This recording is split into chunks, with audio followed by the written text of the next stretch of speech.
Hello everyone, welcome to my channel. ఈరోజు మన video ఏంటంటే చామకూర పొట్లాలు. తెలంగాణలో అయితే ఇదే నేమ్తో పిలుస్తారు, బట్ నాకు మిగతా ప్లేసెస్లో ఏమంటారో తెలీదు.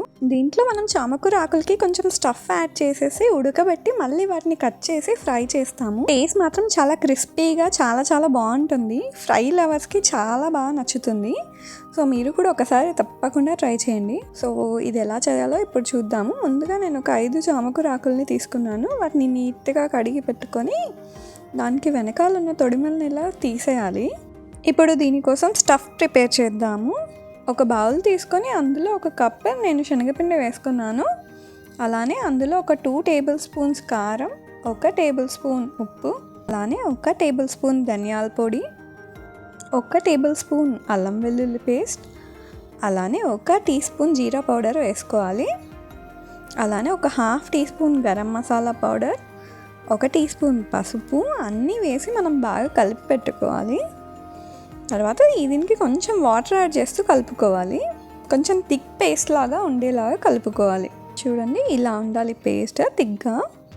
తర్వాత ఒక ప్లేట్ తీసుకొని ఆకుకి ఇలా మనం స్టఫ్ని బ్యాక్ సైడ్ మంచిగా స్ప్రెడ్ చేసుకోవాలి. మనం కలిపిన మిశ్రమాన్ని కంప్లీట్గా ఆ లీఫ్ మొత్తం స్ప్రెడ్ చేసేసి ఇలా రోల్ చేయాలి పైనకి. ఇలానే అన్ని ఆకుల్ని చేసి పెట్టుకోవాలి. తర్వాత నేను ఒక ఇడ్లీ కుక్కర్ తీసుకొని అందులో కొన్ని కింద వాటర్ తీసుకొని మనం ఇడ్లీని ఎలా అయితే ఉడకబెట్టుకుంటామో అలానే.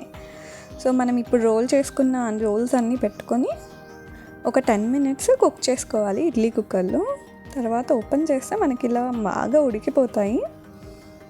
తర్వాత వాటిని మళ్ళీ ఒక ప్లేట్లోకి తీసుకొని చిన్నగా సన్నగా ఇలా కట్ చేసుకోవాలి స్లైసెస్ లాగా. చూడండి, ఇలా వస్తాయి మొత్తం. తర్వాత వీటిని మళ్ళీ మనం ఫ్రై చేసుకోవాలి.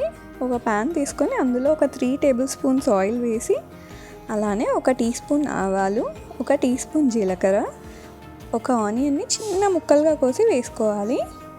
తర్వాత ఆనియన్ కొంచెం ఫ్రై అయిన తర్వాత పసుపు వేసుకొని మనం ముందుగా కట్ చేసి పెట్టుకుని ముక్కలు వేసుకోవాలి.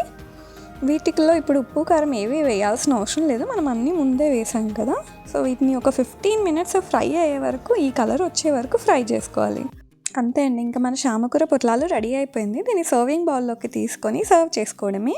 దీని టేస్ట్ మాత్రం క్రిస్పీగా చాలా బాగుంటుంది. మీరు తప్పకుండా ట్రై చేయండి. మీకు ఈ వీడియో నచ్చింది అనుకుంటున్నాను. నచ్చితే లైక్ చేయండి, అలానే మీకు తెలిసిన వాళ్ళకి షేర్ చేయండి. సబ్స్క్రైబ్ చేసుకోవడం మర్చిపోకండి. Thank you.